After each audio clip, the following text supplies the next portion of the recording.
If my wife can't give me wait, hold on, let me use the right word. If my wife can't give me an efficient blowjob, I'm leaving. What about that? Recording now. All right. So basically, we're going to ask some questions with certain premises. And if you agree with the premise, you switch on your camera to explain why you agree with it. And if you disagree, you still stay off your camera until those who agree have finally been able to give a good explanation as to why they do so, and they will bring you back on for you to share why you disagree. And we'll keep on going like that. We're gonna have a respectful conversation. Keep in mind, we are not here to change anyone's mind, but it's also good to hear different opinions from people of different walks of life. All right. So the first premise.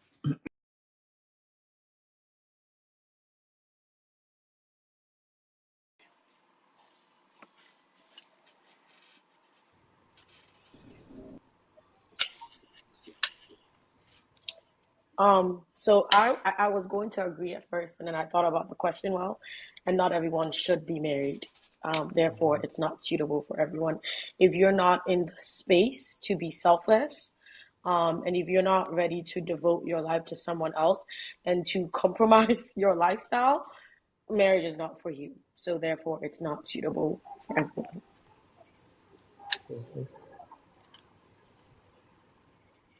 Yeah, I think the same too. Marriage is all about commitment and being completely selfless and putting someone else's first before you, and complete commitment, complete honesty, being if you're not okay answering questions to somebody else in your house, please, if you want to go about your life, then marriage is not suitable for you. So no, I don't think marriage is for everyone. If you can do these basic things, then you should stay with yourself. I agree with you if you're not willing to be selfless, and that's the most important word, selfless. Because when the Bible itself says when two people might get married, they become one. So uh, if you're not willing to be selfless, then it's not for you. So I agree with that. Um, I also agree with what everyone is saying that marriage is not suitable for everybody because most people probably had different definitions of marriage, how they grew up. Some people either saw a bad marriage or an example of a good marriage. So what they grew up seeing with their parents, if they were married, that's how they're gonna take that into their marriage, unless they like see things and they pick out of it. But honestly, if either or person is not in the right mental state or in the right maturity level to understand and hear each other and work as a team and not quit when something's thrown at them as soon as possible, then marriage isn't nicer. I think marriage isn't promised to everyone, just like being rich or success. So I think along those lines, marriage isn't something that, you know, is suitable for everyone because everyone has their own path.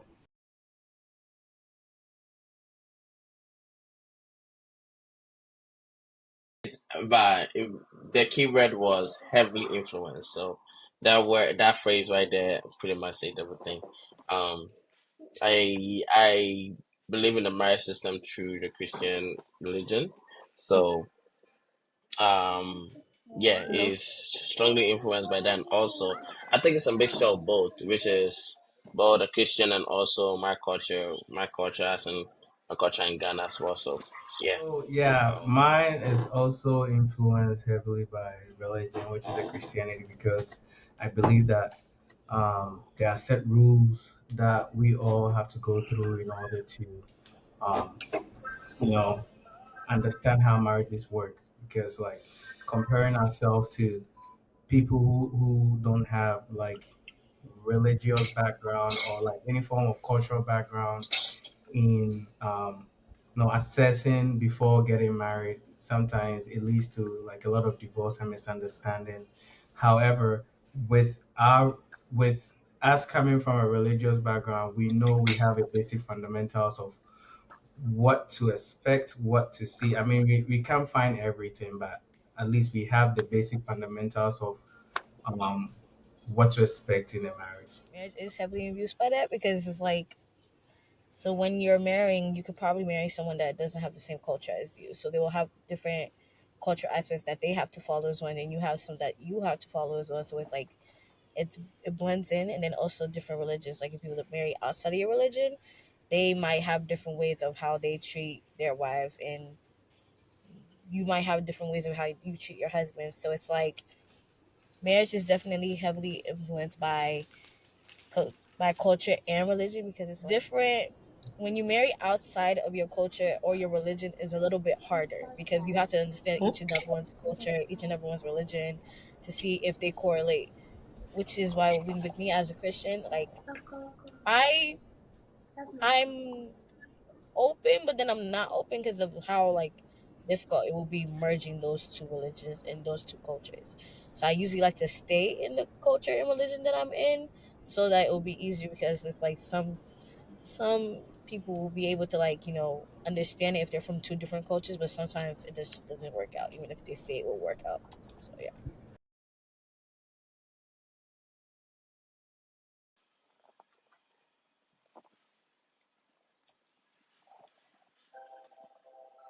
Mm,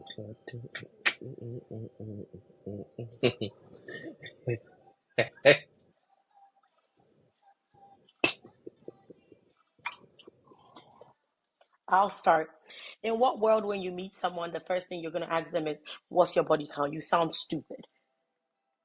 I'm sorry. Are you in high school? No partner wants to know what the heck it is your partner did in your past. That's your past. If I don't know it, it doesn't affect me. When we come together, we are creating something new and we're moving on. Why do you need to know the person's body count? What does it like as a man or as a woman? What does it do for you? And honestly, men don't need to know because men don't even want to know if you have an ex that's still breathing. They assume all your exes are dead because that's how they want it. So like why why do you want to know and why does it matter? Because let's be honest, a lot of men sleep around and it's acceptable, but when a woman does it, there's a title. Why? She also did exactly what you were doing. She was getting practice so that she can maybe teach her husband. The same way you were getting practice so that you can maybe teach your wife. I that this conversation just like that's it for me. You don't need to know. No, I have a friend who went on a date and the guy asked her, "What's your body count?" She walked out. And she was like and she was a virgin. She just walked out. She was like, "What kind of stupid question is that?" That showed her his mentality and how he thinks of women. So she was like, "I'm not even going to give you the time of day." And I agree with her. I probably would have laughed in your face if you asked me that question. And then we would move on. But You can find somebody in the church and the person has 10 billion body counts. You can find somebody on the street and the person has zero. -0. So it doesn't matter where, it doesn't matter who you talk to, but you can have an open-ended, respected conversation to kind of gauge and know, but not directly ask the person how many body counts do you have. That is Yeah. just absurd. That's just ridiculous. Because my husband, for example, we had a conversation. He wanted to know. He didn't want to know the body count. He wanted to, oh, what was your past relationship like? How many people have you dated? And in his mind, he's thinking that if you date the person, You he slept doesn't with them? believe it. Right. Oh. Like if you're in a relationship with the person, then you slept with them. He doesn't believe, okay, oh, I met this person, it was a fling, and I slept with the person and we moved on. He was like, if you had a fling with somebody, then we cannot be together. I want somebody you were in a relationship with. Mm. Because he thinks that why would you just be having flings with human beings? Why not something like concrete? Why would you be feeling a fling with somebody and sleep with the person? So you can work around that conversation and talk about it, but asking somebody how much your body count is and basing on that and say, okay, I'm not gonna be with you because you have 50 people that slept with you, that doesn't make any sense. If you don't want something to hurt you, don't You go don't find out. Don't look for it. He will, as your relationship matures, he will probably tell you, she will tell you eventually. It will come up. You'll probably be laughing at those people anyways, because you're like, I can't even And, believe I wasted time with and them. love is blind. You can't control the people you fall in love with. So what if you go and fall in love with somebody that slept with 60 men, 60 women? Because first of all, why are you asking somebody about their body count? One, it shows where you are mentally. Two, it shows that okay. Usually in this generation, I've now realized a few years ago I realized that when guys ask about body counts and they see like a girl has like a high body count or a low body count, it makes their decision. It's like the highly influenced that makes their decision. Why? I don't know. If the girl has a high body count, if the girl has a low body count, that should not matter. To them, it's like an ego strike because it's like, oh, someone had you before I did. But if you're thinking about it, whether the person had a high or low body count, that should not play into the decision of whether or not you want to be with the person. Because if their mind is on a higher level, like maturity wise, and they're at a young age, but their body count is probably past their age, that shouldn't play into the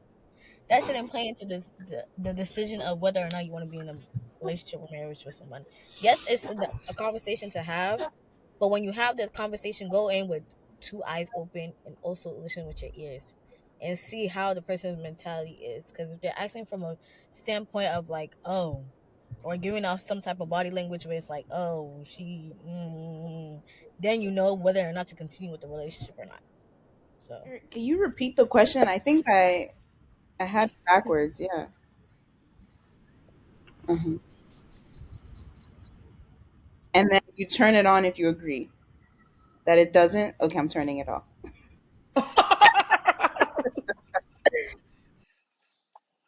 Mm-hmm.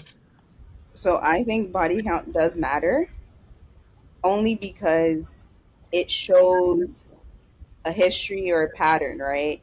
So in psychology, right, you can tell if a person's going to cheat based on how they view sex and if genetics, there's several factors that play a role. So for me personally, I would ask that question because I want to know what kind of partner, how you value sex, what your views on like casual sex and flings are, right?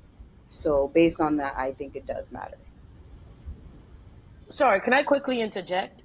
I get your Hey, hey, question. hey, hey, hey, Sorry. hey, I hey, don't want to. I hey, don't want to hey. forget my question. I don't want to forget. Oh, I don't want to forget my question. that Anyway. that that's how you have a Okay. notebook, right? But I just want to ask a question.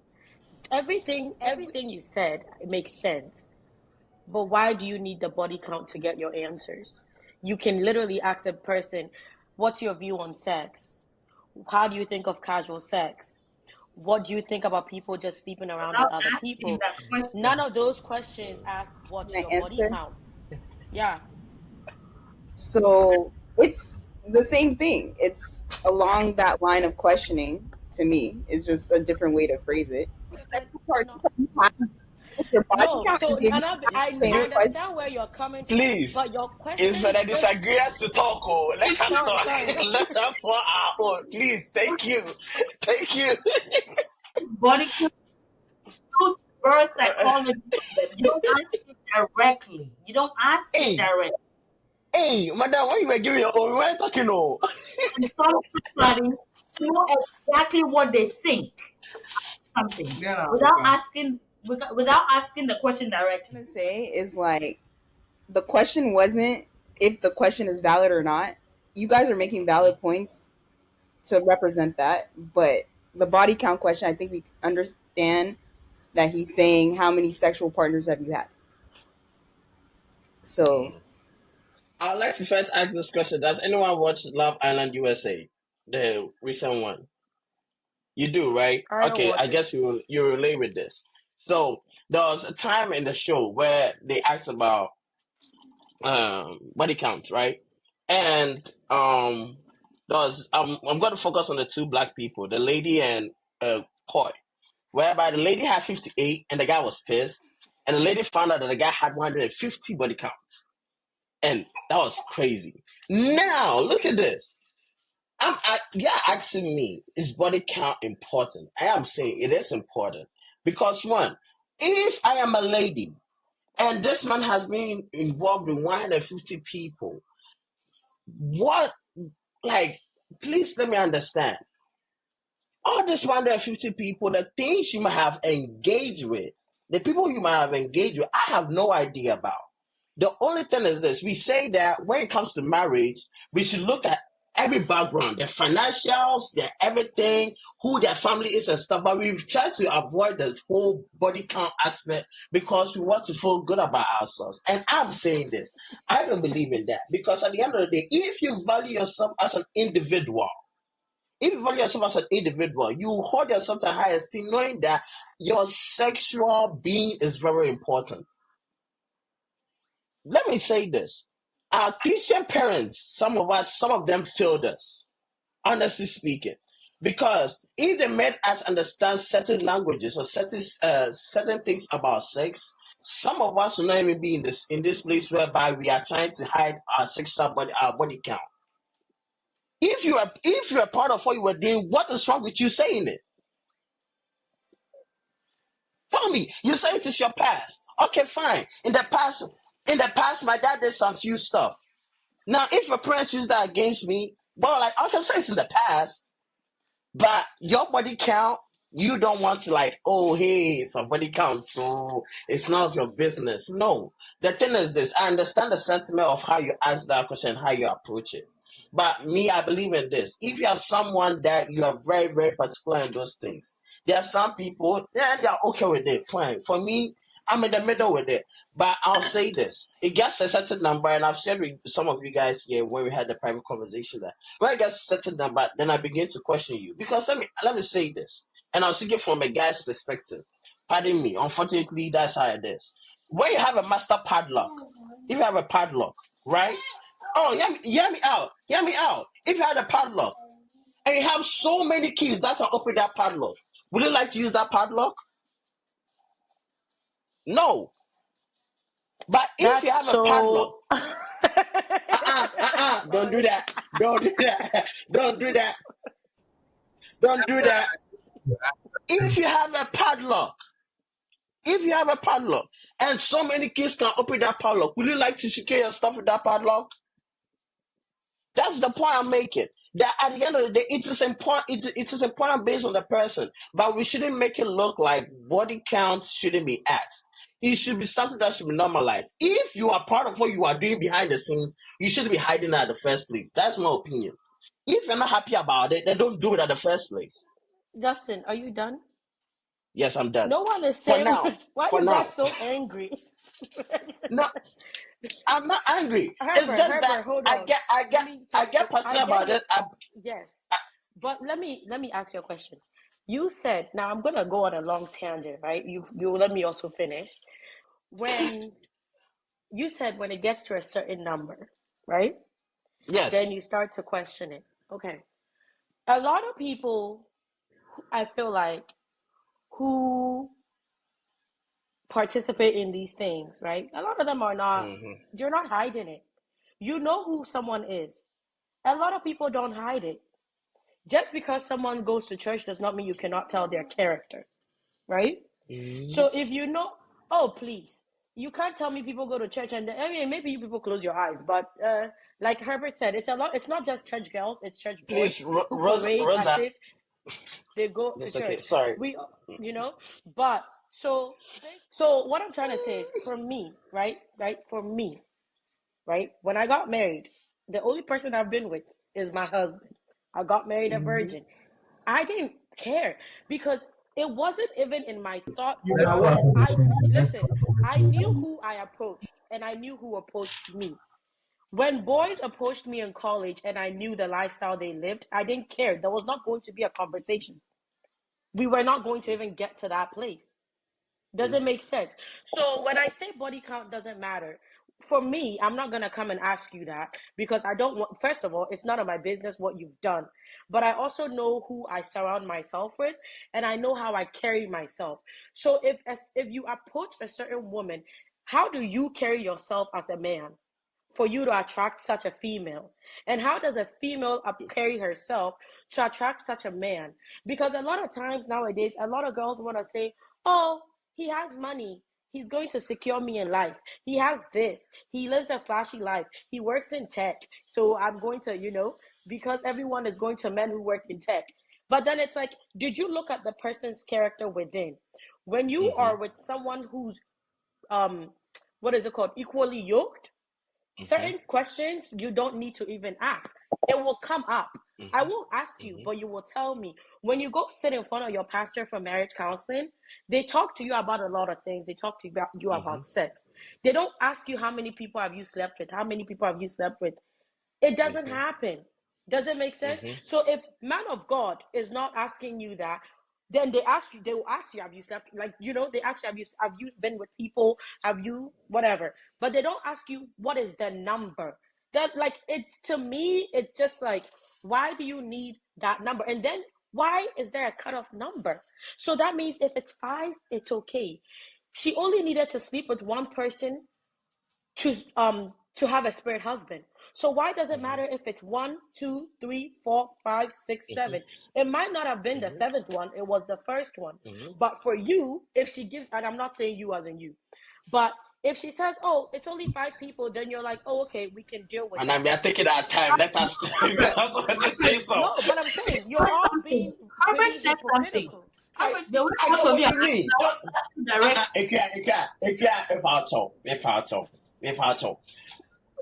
I get what you mean. Don't get me wrong. I get what you mean. But I'm just saying this. Let's go back to the question. It says doesn't matter. And I'm saying, to me, it does. It doesn't. You don't even have to even give me a number. Even a range alone makes me understand what it is, right? But the thing too is this. I always say this. I am accountable for the people I bring in my space as a human being. And the person that I bring into my space, I have to understand who that person is, right? We all say, if you are going to be with a certain person, we should do all these background checks and all those kind of things. Why, when it comes to the body count issue, it becomes a whole different topic. I say this, because of the climate of how our world is, that's why I said I'm open to a certain number.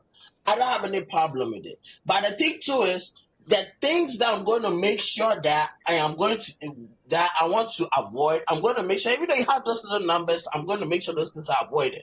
But there's a certain number. For example, and I said I go back to the whole Love Island one that is going on right now. A lady has 58. 58. No problem. The guy also have 150. Another problem on his own. Those are 2 different problems. Now look at this. With all this with all this thing, that the experiences, the things they're engaging with, only God knows what they're having around. Yeah. Let's imagine you are someone that have protected yourself throughout the whole year. No, and I'm saying you have protected yourself throughout, and you come across this guy. Please tell me. Let me tell you this: the guy looks so handsome from the very beginning of the show. 3 women went to him, right? 3 women went to him. You will never expect that number from him. When that number dropped, you could see the shock on everyone's face. But you couldn't blame him. He's a handsome guy. He didn't look like one of those, excuse my language, F-boys. He didn't look like it. You get me? So at the end of the day, I can present myself the most holy and devout person, but you don't know my experience. That's why I say it's very important for me to ask those questions. As much as it's important for me to know your finances and everything, it's also important for me to know your sexual history to make sure. It's just like business. If you're going to start a you have to know your credit history. So why are we trying to take away the sexual history part of things away? You need to use your private part to make every decision. So now that you know the body count, right? If you guys move on to a relationship, let's say you guys get into an argument. Oh, your body count was this high, and everything like this. Yeah. You'd be surprised how many people. No. You'd be surprised how many people use that in an argument. Yes. You'd be so surprised. Yes. Yeah. Because as soon as you get that information, it becomes power. Before they labeled you in their head. So that is why it is important that is why it is important to ask the person, as soon as you tell the person, I have this number of amount of people that I've slept with. Are you okay with that? Yes or no? Now you give that Okay. decision to them to Yes, make. Okay. no, Oh, you please, are no, biased. wait. Hold on, Okay. Ikea, I'm coming back to you on that point because that point bothers me a lot, and this is why. I feel like For me, we try to what make, I'm saying is it One is at a highly time. which, disrespectful to ask any human being how many people they've slept with. how is It's it okay disrespectful? if you You want to want to know figure my out. final? Wait. It's okay if you guys have an open-ended conversation to kind of know their person, how they think, because it does not matter how many people somebody have slept with. If the person is an HOE, you're gonna figure out whether the person has slept with one human being or 10. It doesn't matter. It doesn't matter. I don't know how to put it. If you slept with 10 people, it doesn't label your character. To me, you're entirely wrong.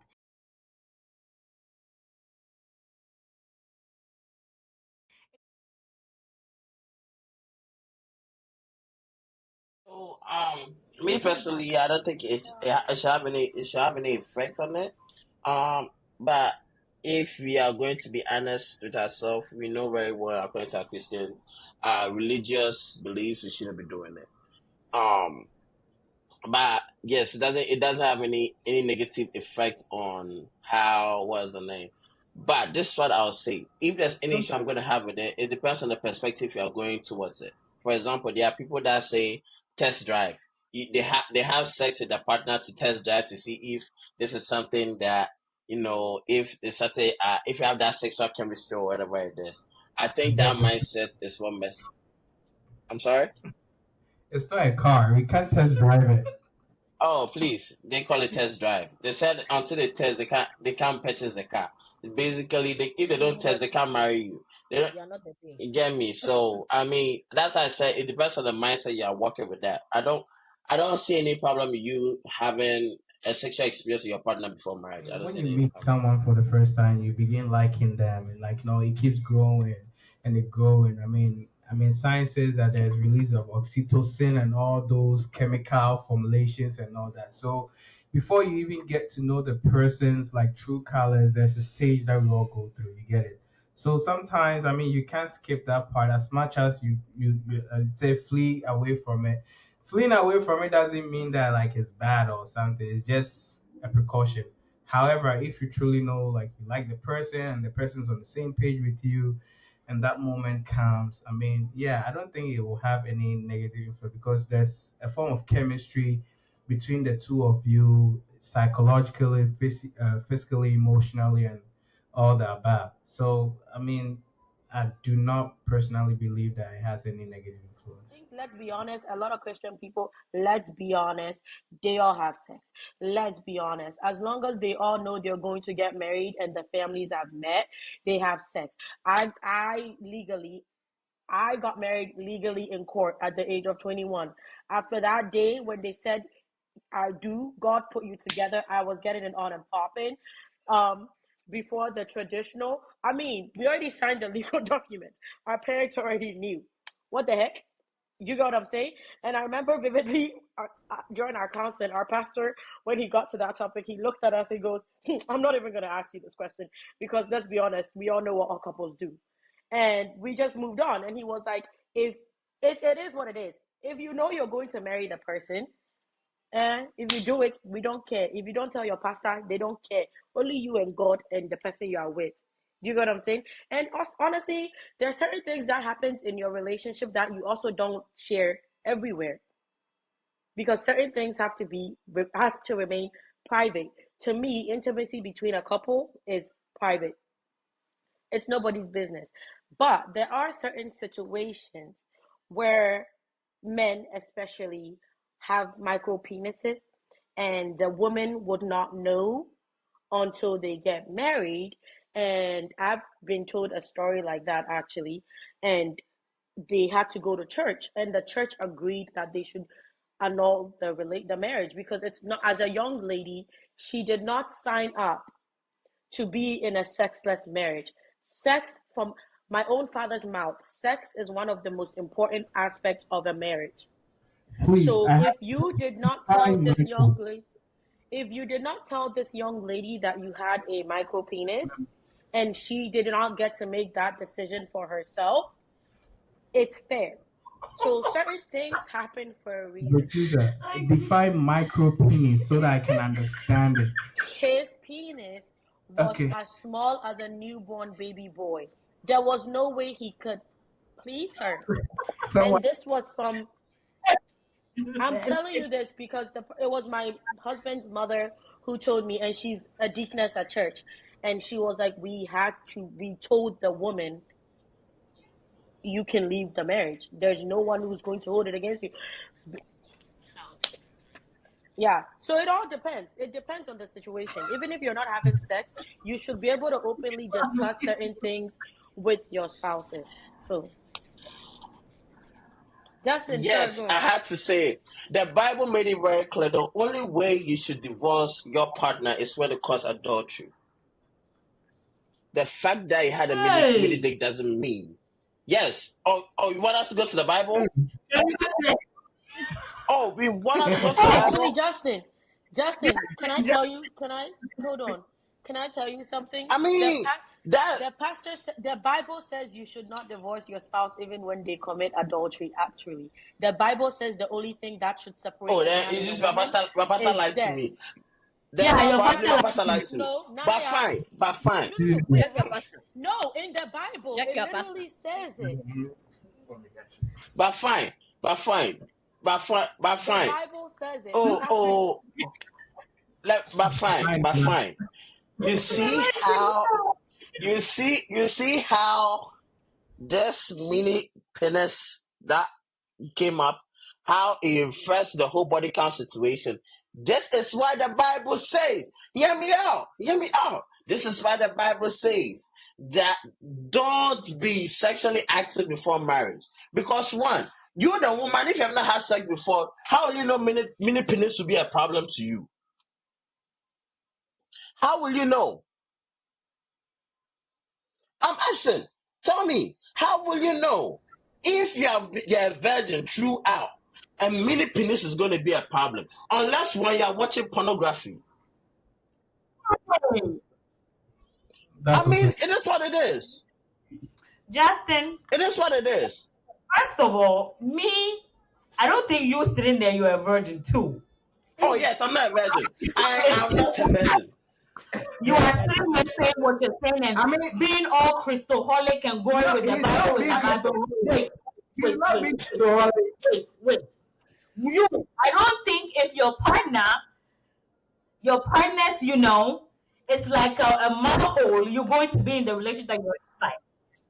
You see? Because you're sounding as if, so you want the person to go and marry somebody with a micro Nkrumah penis, right? Yes, and I'm saying, if you have not been around the world, if you haven't been around the world, trying out the amazing sizes of, you know what I mean? The amazing sizes. You will not know. No. Let's please. We all know the average. The average size of like a man. A man's penis. We all know. If you're a man and you're an adult, you should not be having a baby boy penis. That's not what you're having. What are you saying? People have deficiencies. What are you saying? And that's the so a man has a micro penis, then that's the first thing they should say. They should Then please. Oh, I'm coming. Let me just say this line.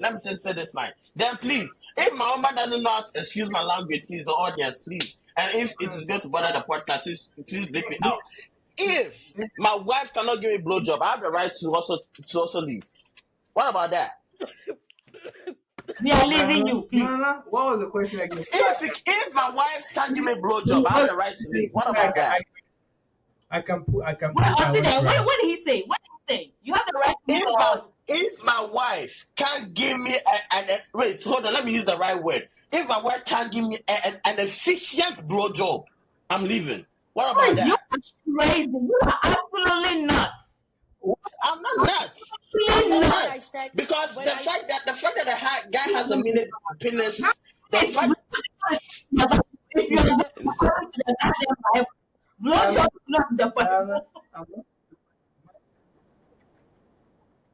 just can you give me the question again so that I can put myself? If I personally, I don't know what the Bible says about that, right? If personally you've never, yeah, if he you've doesn't talk not about it. tasted the person before, you've never had an encounter before, you go to the pulpit, you blah blah blah, you get married, and you see it and it's small. You as a woman, you have the right to Thank leave you. because Thank you you very never much. had the chance To test to it. test it. Secondly, right? Now I say, eh? to these arranged marriages too, right? I am sure they go through the cycle, right? You Justin, you made mention say like why would you go and test it at the first place? Unfortunately, we are all not the same. The Bible is saying it, but not all of us can do it, and not all of us are trying to fulfill the goodness of all the Of blah all blah the blah, ball. Yeah. right? So to be human, Right. as the Bible It's said, we are Mary. imperfect, right? Hmm. Even the Holy Spirit impregnated Mary. How much more you? Wait, I have something to say. Justin, I have something to Let's not say. go to Mary. So when I said the thing, when I when I said the statement about micro penises, right? And then you made the comment about if your wife cannot give you a blowjob. So I went to the Bible. The Bible said you cannot divorce your spouse unless they commit sexual immorality. Sexual immorality is anything you do to your body that is a sin because God sees our body as a temple, right? Your wife giving you a blowjob is sexual immorality. Your wife, no. Yes, it is. Yes, it is. Yes, it is. So Those if are you wanna, like no. If you wanna break it down and you wanna I use just can't biblical believe terms, that guy is just no, dying because over. no. Can I finish my thought, please? Because go a ahead. lot of times when women say something, then men want you. It's almost like tit for tat, and it's like even if your tat don't even make sense, you just want to say it because you just want to one up the person. When I said the thing about the micro penises, let's be honest. When you commit yourself to someone in marriage, it's because you go in knowing that you are going to be with that person and that one person. If you're a young lady who've not made up your mind that you do not want to be a Holy Mother Mary and you don't want to have sex in your life, and you know because of his micro penis you're going to cheat, the best thing, and God would even applaud you, is to let this man go and find him someone who will love him for him. You go find someone. So how are they the same two things? It don't even like cafe came and yeah, I don't even understand because it's like you're I get where you're trying to come from, but it didn't make sense. It's not the same thing. If you married a woman and she tells you, when you do this to me, I don't like it, you cannot then throw in her face and say, well, you too, when you do this. No, that's called immaturity. Marriage is not trying to one up each other in your relationship. Marriage is called a compromise, and we said it in the first place. So when she went into the marriage and she noticed she could not compromise that aspect of herself, she made the decision to go out of it respectfully. Would it have been better for her to sleep around? Absolutely not. So, what does a blowjob have to do with it? I don't get why you put that in there. And then you said it Fine. has to do, I'm not done with my 1 minute, it didn't go down finished. And then you said about the body count. These are not the exact same thing. Like, you cannot throw in the topics and think it's going to mix just because you want it to mix up. It does not work that way. And when you find a woman who you want to marry, God can ordain a woman who has slept with over 50 people to be a woman of God, the woman of the church. And when she says things or when she prophesies into people, their life change. So I find it incredibly weird and immature that people, and I'm not coming at you, Justin, that people our age want to use people's past to judge them. Sex is not the same thing as finances.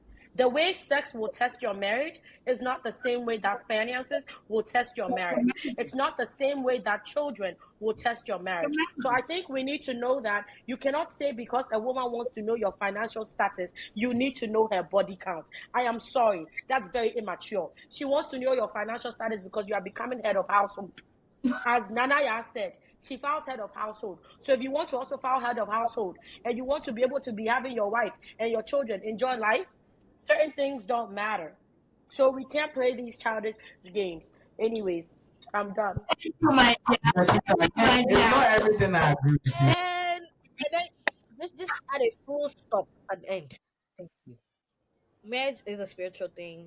Sometimes when you get into marriage, and then also when it comes to sex, if you don't check your family lineage, if you don't check how things are going marriage wise, bad things that are going on with it that you can't explain, you gotta see in the spiritual what's going on. So it's like sometimes when you're getting into marriage and before marriage, right? You're getting married to the person that you're having sex with, right? Before marriage. Now, if you didn't do the proper accession or the proper of way of seeing, okay, does this person have a soul tie? Is this a spiritual marriage going on? Because like Herbert said, marriage is spiritual, and also there's things called spiritual marriages. Lots of families have them that pass on through generation to generation. So when you're getting married, sometimes have sex before marriage, right? With the person you're marrying, and you don't know what's going on in your family lineage spiritually. If you don't have that discernment spiritually, you can you're not setting yourself up, but you're opening the door for attacks to come into the marriage. So one thing you need to do is like you need to assess spiritually. That's why before marriage it takes a lot of preparation spiritually before the marriage happens, because this life is more spiritual than it is physical. A lot of things happen that we don't see, that our naked eye doesn't see, unless God opens our eyes and gives us the gifts to open our eyes. So it's like if we don't do that preparation, if we don't do that preparation before marriage, whether sex wise, anything wise, and you're going into marriage thinking that okay, everything's good, but you don't know what's going on in the spiritual, then there's a lot of doors opening up in the spiritual that you don't know about, that have not opened up yet, but have a time on when it's going to open up. So it's like you got to really assess, okay, each and everyone's family lineage, how marriages work in each and everyone's family lineage spiritually, so that you can come against it, break it, and then when you go into marriage, it'll be good. I mean, so marriage is a whole roller coaster, right? And it's way different from being single in a relationship, even in a yeah, even in a courtship, right? It's different. This is where you're going to be living with this person for the rest of your life. You're actually going to see every bit of her or him, the true colors, the dirt, everything. So again, you have to make sure that yeah, counseling is very important because sometimes we lack certain things that could have helped us outgrow certain immaturities in the beginning of marriage. So again, marriage is really different from being in a single life. So in case you're thinking of getting married, make sure that you seek all the prerequisites, and which is counseling is one of it. Um, I would say this was great. I do want to say I get really passionate when I'm talking about things. So if I did offend anyone, I am sorry. I don't mean to ever offend someone. I get very passionate. Marriage is a great thing to be in. It's a great thing to want to um be a part of. It's a great community. You know, as married people, we're awesome people. We're all crazy, but we're awesome. And as single people, I think we should remember the way. Huh? So, oh, sorry. As single people, I think you should always remember how you carry yourself and how you speak, because you don't know what space you're going to find your husband. And you don't want him to meet you in a way that you would have to explain yourself later on. Neither do you know when you're going to run into your husband's mom without knowing that's your husband's mom, but then you might have disrespected her. You get what I'm saying? And that might have just been an accident. So I think we should just carry ourselves the way that we want people to see us, and also surround ourselves with like-minded people. Um, but Amazing, yeah. amazing conversation. What you call it? Very, of course, very passionate, of course, because we are passionate about the same conversation. As I said, if I came off the wrong way, my apologies as well. Um, it is what it is. I'll just say that people should understand that their actions have consequences, and the things they do can affect affect what's going to happen in the future. So do not put, do not try to make it look like the actions you take today should affect your tomorrow, because that's not how the tree grew up. You get me? You the what you water on your soil, the seed you plant on your soil, and how you water it is going to show how your tree is going to grow and how well it's going to grow. So make sure that the actions you take is is in the right intentions, because is later on it might you might not see the consequences now, but you might see later on in the future. And as I said, you are accountable for yourself, and you're accountable for the things you can control. So control what you can control. Amazing podcast. I really enjoy it. I look forward to being here once again sometime. So this was a great podcast. Even though I'm not a married person, I have definitely learned a lot from the married couples here, Kian and Nanafuku and Vertusa. I'll definitely take your advices into consideration. Also, I would definitely say marriage is not an easy thing. It's a very spiritual and also physical thing that you need to take, that you need to take into prayer a lot, because marriage comes with a lot of baggage from either person. So it's like you got to go in there with two eyes wide open, and also know the person you're marrying before you marry them to the T, before you get into that marriage specifically, because you don't want to go into the marriage and then now I'm you're not seeing their true about the colors. baby. So it's like you want to be able to know the person to the Mom. T until you go before you go into the marriage, and also when you're in the marriage, and then also be very, very prayerful. Go to that marriage counseling because it will help you. Because in our culture, when we do engagements, they have our family speak and they give us advice on what to do and what not to do. So anytime, any kind of advice, take it to heart and also do your assessment on it so that you can use it in the times where your marriage is going through those type of issues or circumstances. And then also it's like before getting into marriage and even when you're in marriage and after marriage, keep pressing on in God for him to reveal things, because without God and in marriage it won't go well. So yeah. Um, what I wanted to touch on was, first of all, don't bring your quota onto somebody, as you are being accountable for your own actions in the future and for your present. You should not you should respect other people's opinions too, because pushing somebody's opinions, pushing your opinions into somebody's throat is just a no no. And secondly, marriage, be open to not going to just Christian counselors. There's so many unbiased people that will give you good advice, not strictly by the Bible. If you want to do the Bible thing, please do it at the comfort of your home on your bed. Both of you can decipher the Bible together. If you want good advice, try an unbiased, somebody who is not from the church. And trust me, you might think that you want to go strictly there. It's okay, it's good, but you have to be open to both sides of advice as well. It really, really, really goes a long way with your marriage, especially when you have a partner that just does not believe in, or doesn't really feel comfortable going to share things with the pastor or the marriage cabinet in the church. Somebody will right. They'll go and use it as preaching the next Sunday and advise people. You're sitting there, your whole face is see, and you're like, man, I just point up my whole feelings to this man, and she's sitting there, preaching about it. So try and be each other's eyes and ears as well.